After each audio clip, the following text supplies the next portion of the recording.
Hello, everyone, and welcome to the next episode of Talking Acquisition. This is the weekly high-energy, informative, and slightly opinionated view on all things acquisition, procurement, and government contracting related. This is the place where the contracting and acquisition communities and our industry partners connect to talk, listen, and learn from each other. My name is William Randolph, and I am your host, and I'd like to introduce my co-host, my colleague, my partner, and my dear friend, Soraya Carrera. Hello, Soraya. How you doing? Hello, Will. How are you? I'm amazing, amazing. Back at it again. All right. Well, let me share our disclaimer and then introduce our very special guest and our topic for this podcast. So our podcast shares information and views on a variety of topics that impact the federal acquisition community. Our goal is to provide thought leadership and perspective, not to criticize, judge, or render political opinions, although every now and then a few slip out. We provide this free service because we are former federal acquisition professionals and leaders. We believe that the creativity, innovation, and effectiveness of our community is unleashed when we share knowledge, information, and learning. We hope you enjoy our podcast, and we welcome the views and comments of our colleagues across the private and public sectors. And now I want to introduce our guest. We have a guest speaker today, Clay Goldwein, from CGI. Clay, I'm sorry, I'm like tongue twisted today, so I'm going to apologize in advance.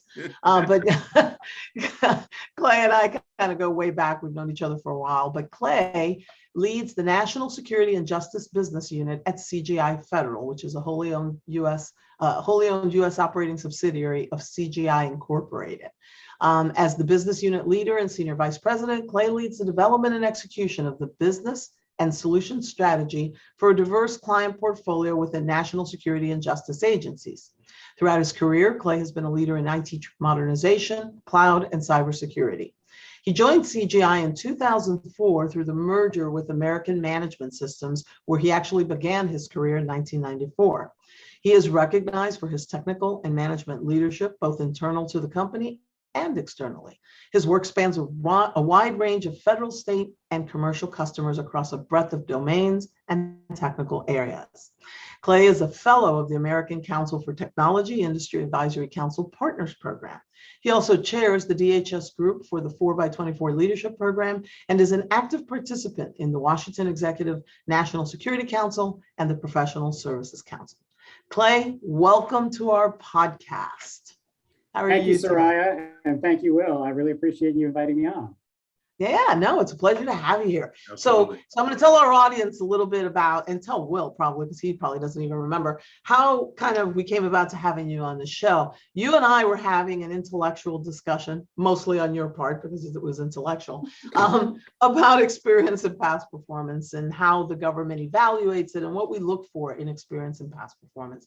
And I thought it'd be a good idea to have someone like you with your experience and background talk to us about experience and past performance, because this is a topic that's always been kind of near and dear to my heart. One that I've challenged some of my fellow CIOs out there on before when they've required federal experience when we talk about emerging technologies. So I'm going to open the floor up to you and let you kind of lead us off on the topic if you'd like. Yeah, thanks, Soraya. So this is definitely a topic of interest for me, and I recall the conversation a little bit differently. I think the intellectual part was coming from the other side, but definitely a topic of interest nonetheless. And I think what's interesting about this is that the government is not always a technology leader. Oftentimes it's not the technology leader. And so when the government starts to look for past performance in a technology, by definition, if that particular past performance has been along for enough time for it to have been implemented, for there to be a CPAR or some sort of evaluation of the contractor, that technology is at least a year or two old, and possibly much older, depending upon how long it took the government to adopt it. And so it's often the case that if you want to access information about new technology, you have to be able to look beyond the walls of the federal government. Yeah, 100% agreed. In fact, that's kind of the discussion that I've had multiple times with lots of our CIOs, that if you're really looking for the newest technologies and the newest approaches, if you're really looking for innovation, you have to lay off the federal experience. You have to go out there and really seek out companies and organizations that perhaps have done this in the industry environment. And then that starts to get a little shaky because it's kind of hard to get references when you're talking on the industry side, as you know, Will and I both know, having had to help people guide through that process. Yeah. I personally, I mean, I have an opinion about past performance, and I'll share that a little bit later. I'm going to turn it over to you, Will, and let you talk, because you know I have opinions. Of course you do, and I've got one too. But so Clay, this is a question about the framing. We often frame it in terms of relevancy and recency, from how we frame past performance. In your opinion, if the government wanted to do this more effectively, what would relevancy and recency look like when you're going into the commercial space and trying to identify opportunities for past performance utilization? What would that look like in your opinion? So I guess let's look at relevancy first. In terms of relevancy, I think there are ways to kind of split the baby, if you will. There are opportunities to say, we want relevant past performance in the federal market to show that you know how to work with a federal government agency, or this particular federal government agency even, but at the same time to also get relevant past performance with a technology that might be new, with a capability that might be different, with something that maybe only happens once in the entire federal government, but happens in other places outside the federal government, where you can make that tie and say, this is very relevant to what the federal government's trying to achieve. And then in a separate past performance, this is also relevant, and it shows the contractor's ability to work in the environment that they're going to need to be able to work in. So that's how I view relevancy. Is it's maybe a combination to get to the total that the government's trying to achieve. Yeah, that makes total sense from the standpoint of, give me something that's relevant in the space for government work, but recent in the technology, if you will. So I love that. I love that combo platter. That just makes a lot of sense. What have you been successful, or where have you been successful in encouraging government organizations, agencies, contracting teams, acquisition teams to be able to, or be willing to be convinced? What is the strategy?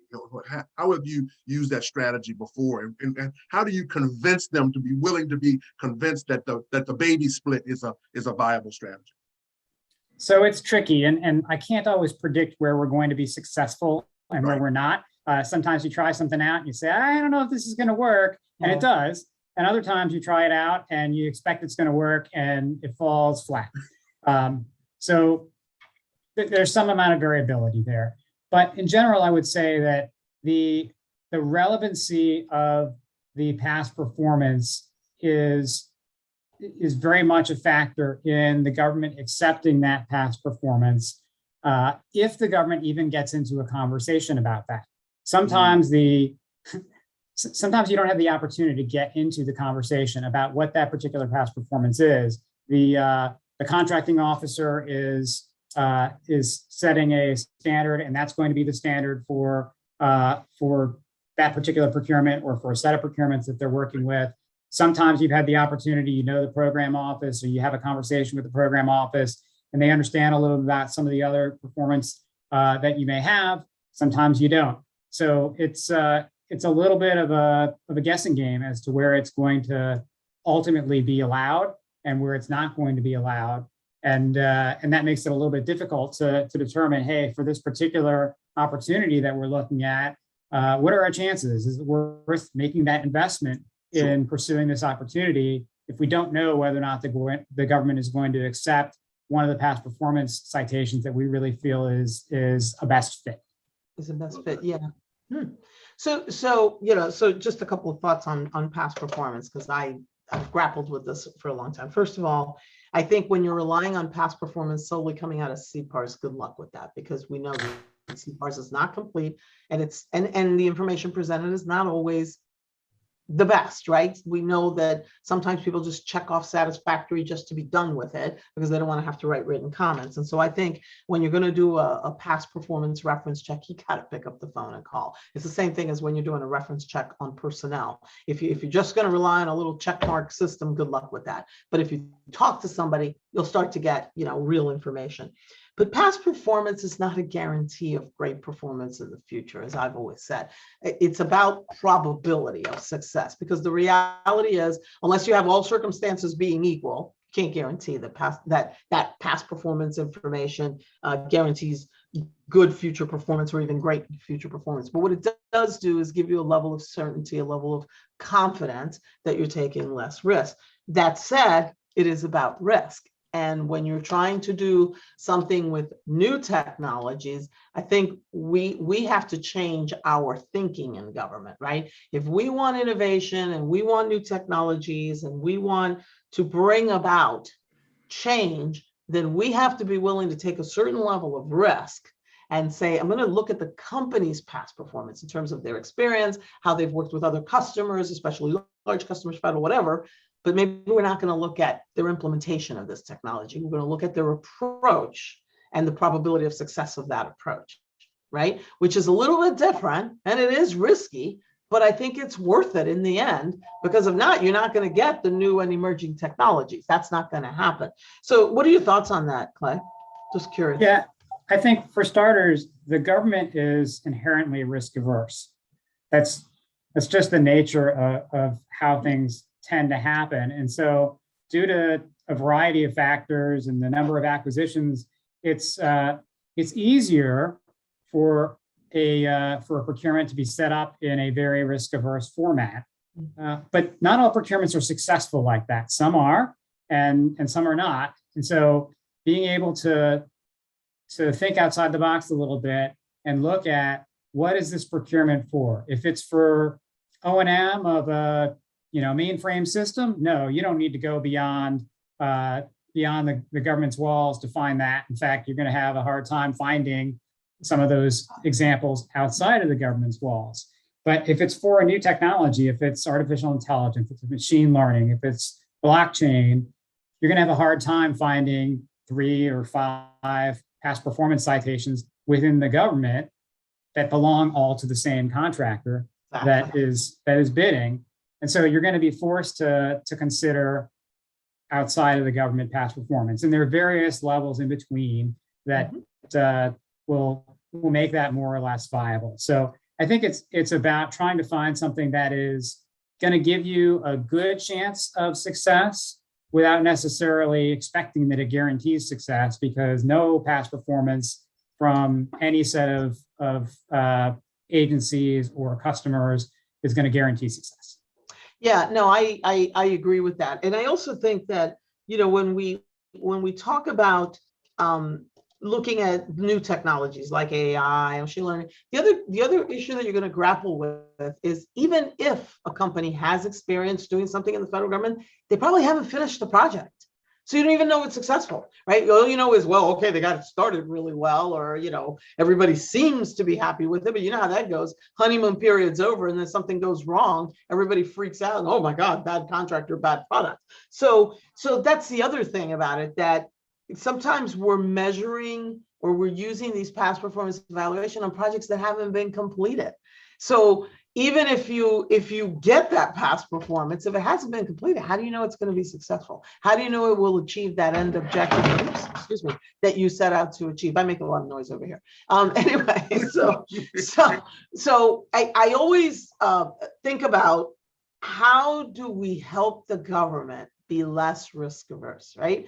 And look, I get it, having lived that world 41 years. I get why there's risk aversion, because the critics abound, right? Whether it's the Hill, GAO, IG, the press, somebody always has an opinion. But at some point, we got to teach people not to be scared of that opinion, because just because they have opinion doesn't make it right. And we all know what opinions are like. Go ahead. I'll put out there. So Clay, I've got a question for you. There is real or perceived, what I sense in the marketplace is that new tech adoption tends lean towards the small, nimble business in people's heads. It's like, it's 3 guys in the basement or a couple of guys in the garage building something, and that the perception of the new entrant it lends itself to a conversation around small, nimble businesses. How do large businesses do tech adoption from a standpoint of, identifying things to invest in and then making those investments and then presenting them to the government, even when they have the brand recognition of a big name of a company? How do you all play? How does CGI play in the tech adoption space when the area, the environment could be crowded with the ideas of a couple of guys in the basement, or the people are going to build the next amazing thing?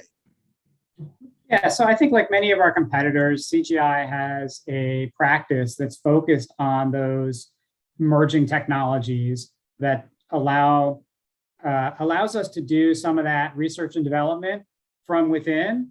And then we're always talking to customers and trying to understand what the business problems are that are out there, so that we can try to map those technologies to some of the business problems that the government has. So if there's an emerging problem that is out there and we can match that up to an emerging technology, we can build a prototype.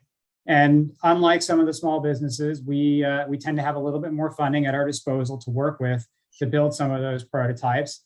The small businesses do some of that too, but they have to be quite judicious with making their selections as to where they're going to invest, because they're small, and so they might pick one particular prototype that they want to run with, whereas we're, and the other large businesses able to run multiple of those in parallel. But it's the same skill set, it's the same problem that needs to be addressed, and it's just a question of where do you focus that expertise in order to match it up to a probability of it being something that's interesting to the customer. Right. Awesome. I love that. Follow up. What about acquisitions and acquiring small companies? Do you all play that game? Or, I think small companies think it's like, if I can ever just only get on the radar with some great thing, that someone will come in and acquire my company. Do you actually play that game? Is that a strategy that you all use in either building the company, sustaining your level of growth, or going into emerging technology areas? Yeah, definitely. So CGI is definitely an acquisitive company. We've made a few mergers in the federal space in the last few years. Beginning of this fiscal year, we merged with a company called Array. March of 2020, we merged with TerraThink, and about 6-7 months prior to that, we merged with Sunflower Systems. So those are 3 recent examples in the federal space, and there are lots of others across the globe where CGI has merged with companies large and small. In fact, as Soraya mentioned at the beginning of this podcast, I joined CGI through a merger with American Management Systems back in 2004. So like many people at CGI, I joined through a merger. Awesome. Oh, Thank wow. you. Excellent. Well, so I guess one of the things that I've always encouraged, and I hope people continue to do, is the RFI, the request for information, where the government hopefully comes out and says, look, I'm thinking about doing XYZ, and I'm looking at, who are the companies out there and what do they do? And then hopefully they're sharing section C, L, and M, so that it gives companies an opportunity to perhaps make some recommendations on how to look at past performance. I always say experience and past performance together. Experience, I think, is a little bit easier because that's just the narrative of what you've done, right? That's you giving, you, the vendor, given the opportunity to describe what you've done. The past performance is about references. Do you agree with that? I mean, are there opportunities there? How are you seeing those opportunities to make those recommendations? And I know it's hard for companies sometimes because they don't want to come off, a little too strong on the government. I think they need to come off a little strong, but anyway, but they don't always want to come off a little too strong with the government. But to be able to make recommendations on how we can consider past performance, and remembering that there could be new companies coming into the business, right? Companies that have never done business with the government. So just any thoughts that you might have on that? Yeah, so definitely I agree that the RFIs are a great opportunity for companies to provide feedback to the government. At the same time, I'll say that we in industry don't always know what the government has in mind when an RFI is issued. Sometimes an RFI is issued and it's purely a question of, are there enough small businesses that qualify for this particular work that we should make it a small business set aside? And half of the responses are not being evaluated fully. They're just being evaluated to see, is this a small business response? Is this a large business response? And sometimes we don't receive any feedback when we submit a response to an RFI. And so, for all of the acquisition professionals out there in the government, I'd encourage you to provide, even if you can't provide individualized feedback, provide a status update and say, we received all these RFI responses. We decided we're not going to make a procurement, or we decided that we're going to do something in 2 years, or we're going to submit another RFI out to you in 6 months, because that's helpful information for industry. So we know what to plan around and where to make our investments. If we have an RFI that we respond to, sometimes we say, hey, this looks like a great opportunity for us, and we spin up some activity, and then we don't hear anything, and we struggle to get information, and we eventually let it go to the back burner. And sometimes that's the right thing to do, and sometimes it's the wrong thing to do. And as soon as it goes to the back burner, we get surprised with something. That's true. That is true. Will, did you have? Yeah, I do. I have one other question that I wanted to ask. As CGI, truly global company, okay, from a standpoint of seeing the world, seeing demand signals in government, probably also in commercial as well. What do you see of the global trends? Are you seeing anything in government that's like, this is very interesting? And then this follow-up question is, how are you positioning yourself for any trends that you see that are materializing in the space? So let me start with kind of how we learn about the global trends. So we do a survey with customers around the globe every year. And as part of that, we ask our customers, what are they hearing about from a trend perspective? What are the things that are interesting to them from a technology perspective, from a market perspective? Are budgets likely to go up? Are they likely to go down? Are they likely to be flat? Is more money moving to capital or more money moving to OpEx?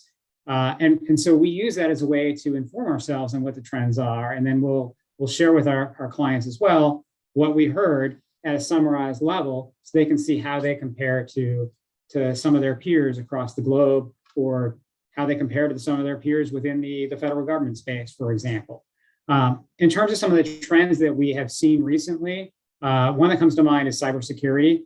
Cybersecurity continues to be a bigger and bigger challenge, both for commercial entities, for government entities. It's one of those things that has increasing focus. And then, digital transformation, modernization, and there's some overlap there. Obviously, the more you modernize, the more legacy systems you can remove from your environment, probably the lower your cyber risk is. Sure. But in general, digital transformation is something that most entities are still somewhere along that journey. Some are just starting it. Some have achieved a lot.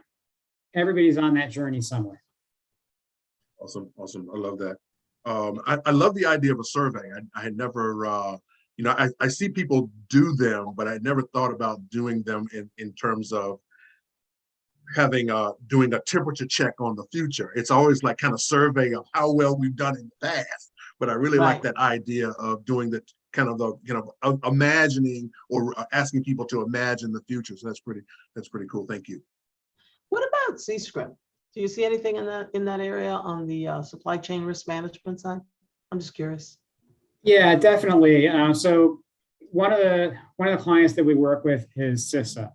And as you can imagine, that's an area of significant interest for CISA. So I hear about it from them from time to time, but we hear about it from many customers. After the SolarWinds attack, for example, that became a much more relevant item in many people's eyes. It opened people's eyes to what supply chain risk looks like. And then obviously with the ongoing war in Ukraine, there are different kinds of supply chain risk that are relevant right now, completely separate from the cyber angle, or even from a software angle. Right. Just where am I getting my supplies from, and are they available, is a secondary question to, are these supplies that I'm receiving trustworthy? Right. Well, and I think that, probably folks now watching the news know a lot more about what supply chain really means, that it's not just the product and how the product is made, but even how the product is packaged, how the product is delivered, right? Packaged for delivery, delivered, and then how it's sold. You can go down the whole list. And a lot of people I don't think really understood that that's what supply chain really means. So thank you for that clarification. So the Will isn't cutting me off yet, so good. I get an opportunity to keep asking questions. Anyway, so I kind of want to go back a little bit to CPARs. So certainly CPARs is the system that the federal government is using, and it's fine. There have been efforts to improve that, and I know that there is still work ongoing in that area. But I guess I'm going to ask you this question. This is strictly your opinion as Clay and not necessarily representing CGI. If you were king for a day, because people say to me, "Sorry, if you were queen for a day." So if you were king for a day, what kind of system, what would you do to capture this great past performance data? Because there is value in this data that we have out there, but how do we make it usable and more effective for people? That's a difficult question. It is a toughie. I know, I did that on purpose. I wanted to stump the guest.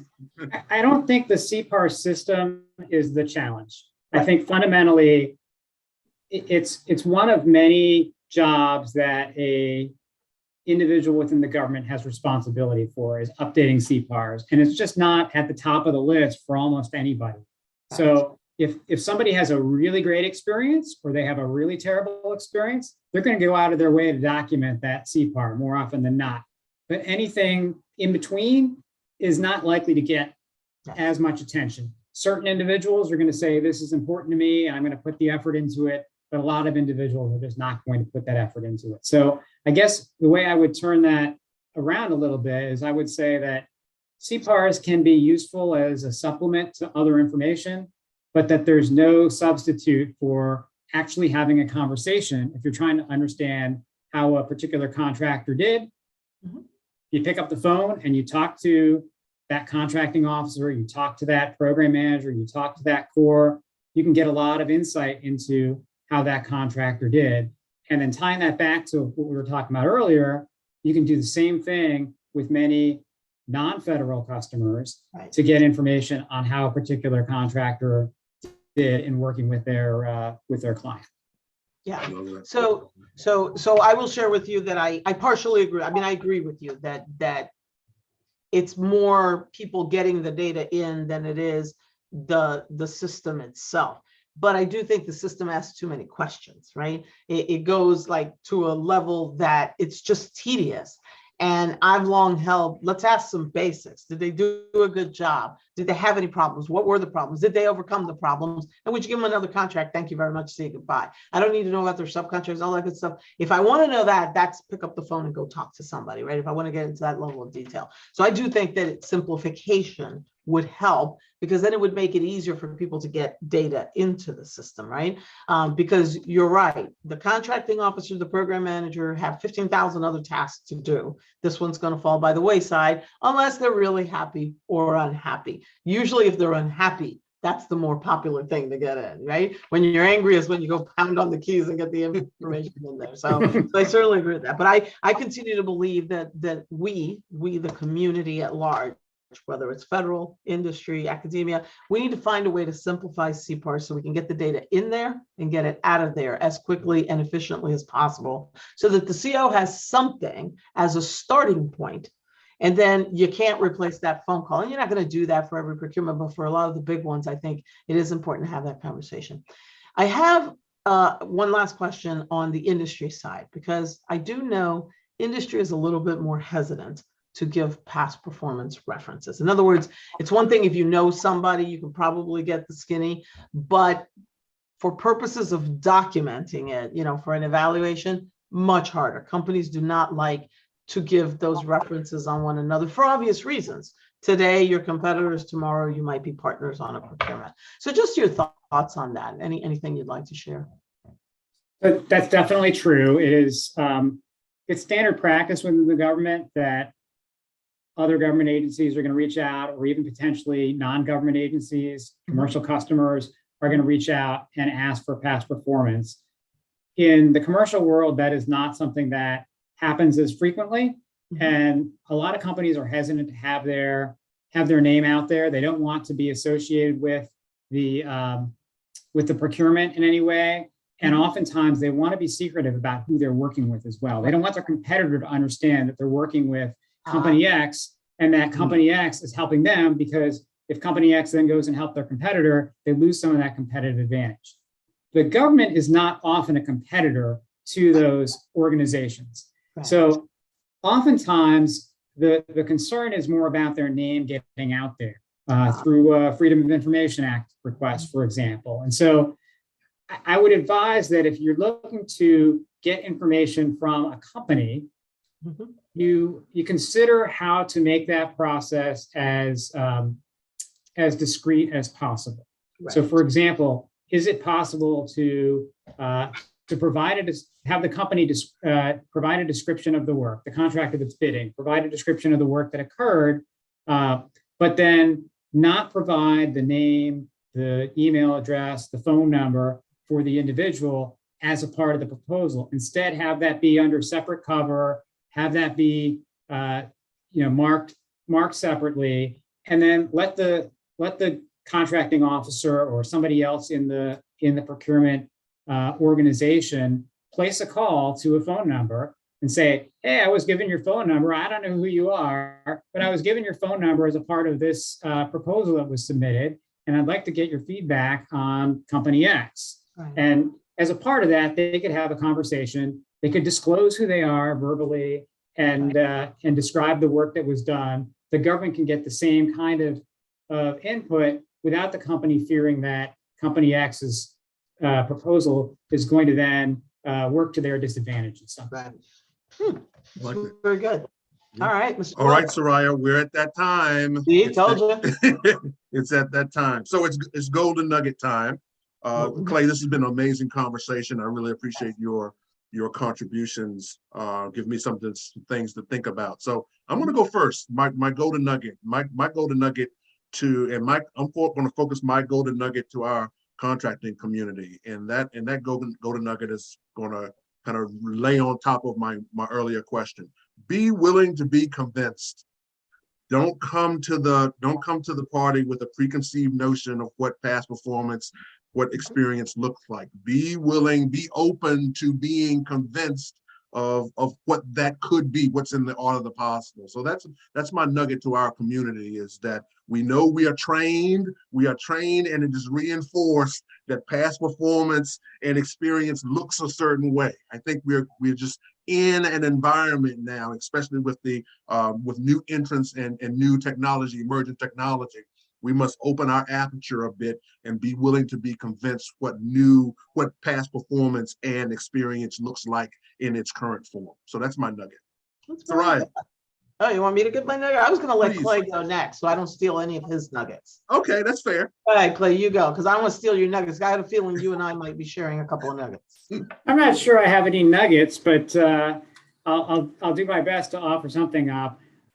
My recommendation would be to look at each particular situation independently and try to figure out what makes sense for that particular situation, as well as to kind of look at the default differently. I think right now the default in the procurement world is usually we want 3 past performance citations within X number of years of the date of this procurement, and they all need to be federal. In fact, oftentimes they need to be working with a client that's more similar to this particular portion of the government.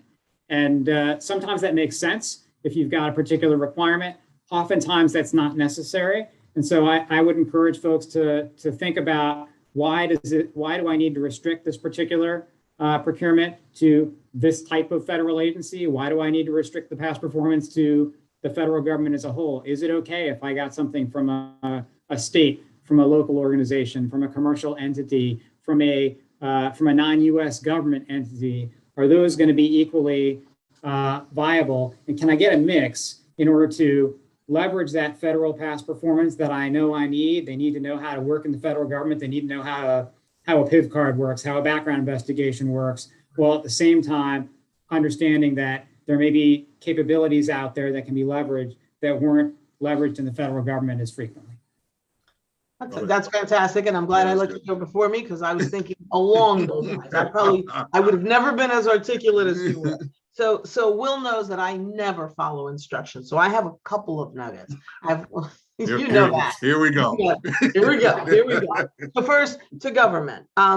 Two things that I would say. One, try something new. Don't be afraid to try something different. Yes, it feels uncomfortable, but if you do the right things for the right reasons, you're probably not going to get yourself in trouble. And that goes along the lines with kind of what Clay was just saying, that you have to think of your strategy in terms of what you're buying. What is that past performance? The questions that I ask when I'm trying to hire a contracting officer are very different than the questions that I ask when I'm trying to hire a program manager or when I'm trying to hire an accountant. And it's very different when I'm trying to hire somebody at an entry level versus somebody who I'm bringing in to be middle management or to be a senior leader. So similarly, we need to think of past performance when we talk about on our contracts in the same way. What is that right past performance mix that I'm looking for that assures me that I'm getting the right company to do the work that I need? So that would be, and I tie that to try something new. Don't just do what you've always done, right? So that's number one. That's for the government side. And I just going to add that little nugget. It's like a sub nugget because I want to emphasize something I said earlier. You see, Clay, what I have to deal with, right? Yeah, exactly. Every day. Yeah, she never gives up. And that is issue an RFI with a purpose. Tell industry what its purpose is. If it's to find out about small business, then tell them it's about small business. If you want to get their opinion on something, tell them that that's what you want. Ask questions, but don't just toss out an RFI and leave industry kind of twisting in the wind trying to figure out what the heck you want.